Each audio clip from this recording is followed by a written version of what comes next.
lengths of up to 60 to 70 feet and an estimated maximum weight of over 60 tons, the Megalodon is the largest known predator in Earth's history.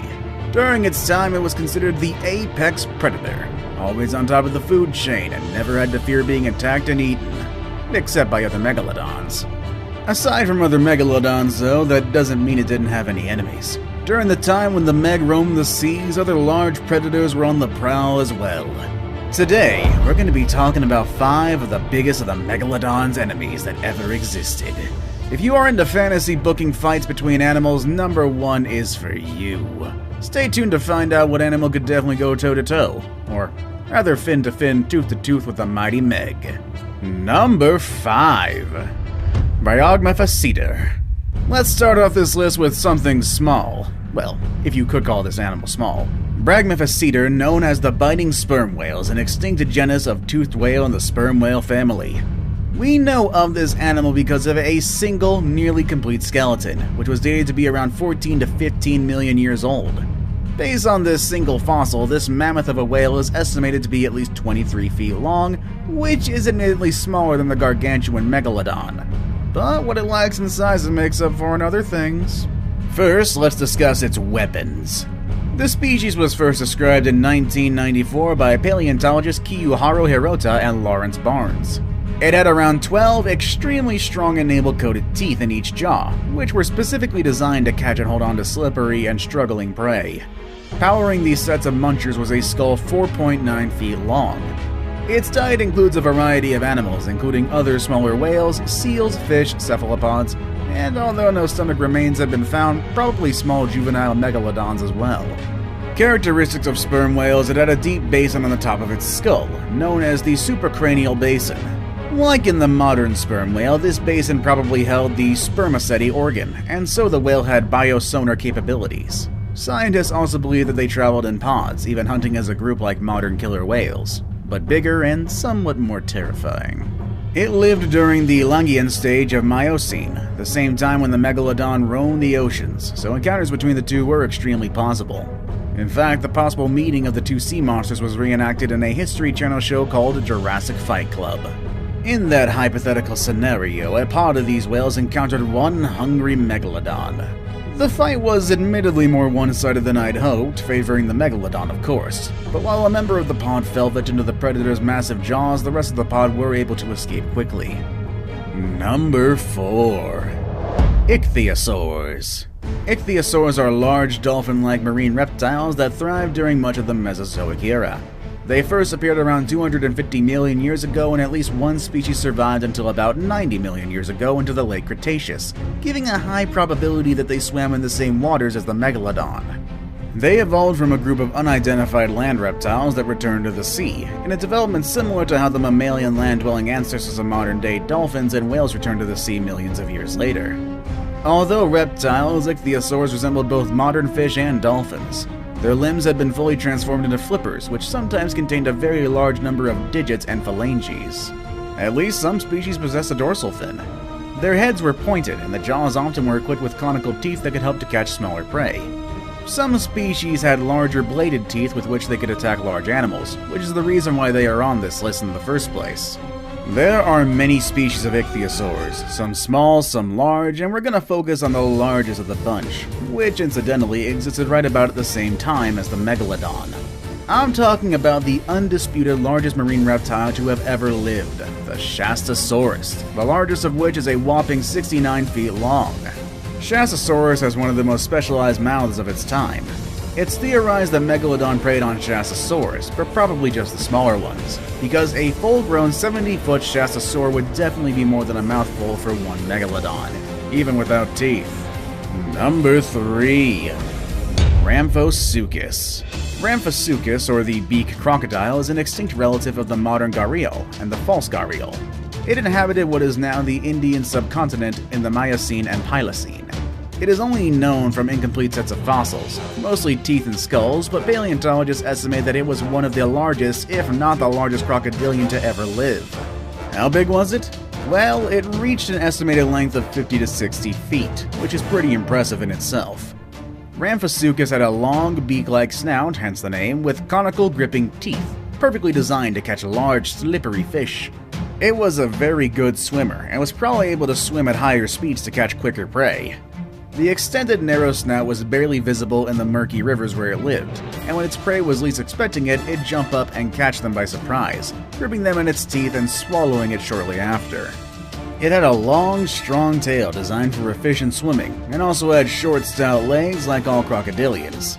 Like its modern-day cousin, the gharial, it had a long, narrow snout designed to catch slippery fish. It also had thick, leathery skin designed for extra protection against rivals, such as other crocs. Given all that, how does it size up against the Megalodon? Well, first, let's get this out of the way. These two marine monsters may have crossed paths, but it's highly unlikely. All crocodilians live a semi-aquatic lifestyle and don't live far from land. While it is true that certain species venture into the sea, like the saltwater crocodile, they don't do it on a regular basis. But if by some chance that a Megalodon and a Ramphosuchus duke it out, who do you think would win? Well, believe it or not, there are online forums dedicated to answering just that question. Most agree that the Meg would definitely come out on top, but not 100% of the time. Check the forums out if you have time. They're actually a pretty great read. Now it's time for today's best pick. Today's best pick out of any other prehistoric animal on our list may probably have the biggest chance of winning against the Megalodon.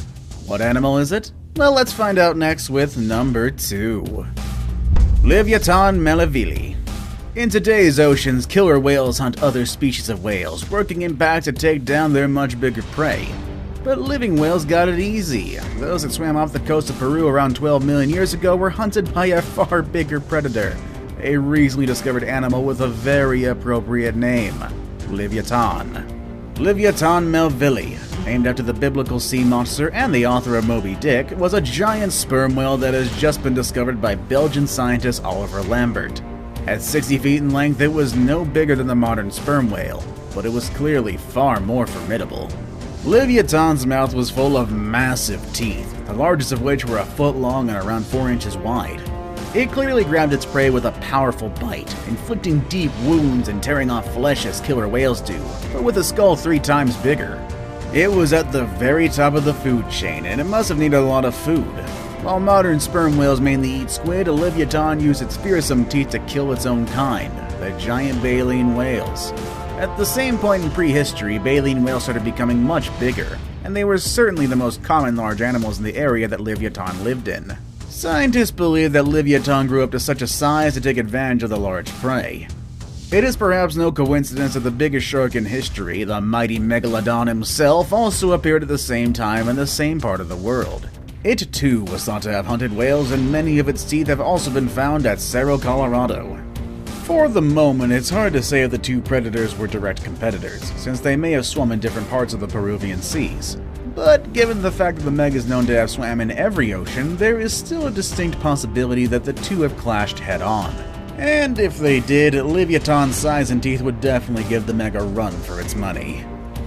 Before we move on, I've got a little challenge for you that'll take 5 seconds to complete. So here's the deal. You just leave a like on this video, smash that subscribe button and hit the notification bell, and you— Number 1. Mosasaurus. Mosasaurus is the type genus of the mosasaurs, an extinct group of aquatic reptiles. It lived about 82 to 66 million years ago during the late Cretaceous period. Though we haven't yet found any complete specimens, most paleontologists think they were about 50 feet long, which I think is actually considerably shorter than the ones we've seen in Jurassic World. Not all mosasaurs were giants, however. In real life, some species would have looked dwarfish beside an average American alligator. Fossil evidence suggests that mosasaurs inhabited much of the Atlantic Ocean and the seaways adjacent to it. Continents that have recovered mosasaurus fossils include North America, South America, Europe, Africa, Western Asia, and Antarctica. This distribution encompassed a wide range of oceanic climates, including tropical, subtropical, temperate, and subpolar climates. A very common large predator in many parts of these oceans, Mosasaurus was a dominant animal positioned at the top of the food chain. Its diet would have been able to handle virtually anything and likely preyed on bony fish, sharks, cephalopods, birds, and other marine reptiles, including sea turtles and other mosasaurs. It likely preferred to hunt in open water near the surface. Mosasaurs face competition with other large predatory mosasaurs, such as Prognathodon and Tylosaurus, which are known to feed a similar prey. But did it compete with the Megalodon is the real question. Unfortunately, no. The Meg actually appeared on Earth about 40 million years after the Mosasaurus went extinct. In other words, it was a little bit late to the party. But of course, that hasn't stopped people from fantasy booking the clash between these two monsters of the deep. Both are ferocious predators of similar size, and both are armed with weapons that are definitely built for the kill. But the question remains, who would win in a fight? Who would be the winner seems pretty obvious. The Mosasaurus had a long, thin body with jaws designed more for feeding on smaller prey such as manatees and fish. While a similar length, the Megalodon had a much more robust body and huge jaws built for devouring whales and other large marine mammals. A Mosasaurus would not have been able to get its jaws around the much thicker body of the Megalodon.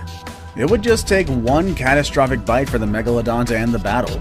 In addition, the Mosasaurus body type would have been inefficient for high-speed swimming, giving the Megalodon yet another huge advantage in maneuverability. Although if we're talking about the one from Jurassic World, which I can now confirm is 89 feet long, that might be a bit different. It's stupid though. Which animal would you like to see duke it out with the Megalodon, and who do you think would win? Let us know in the comments section down below. Want to watch more videos about amazing animals? Click on any of the videos you see on your screen. As always, thank you all for watching, and I'll see you all next time. Later, everybody!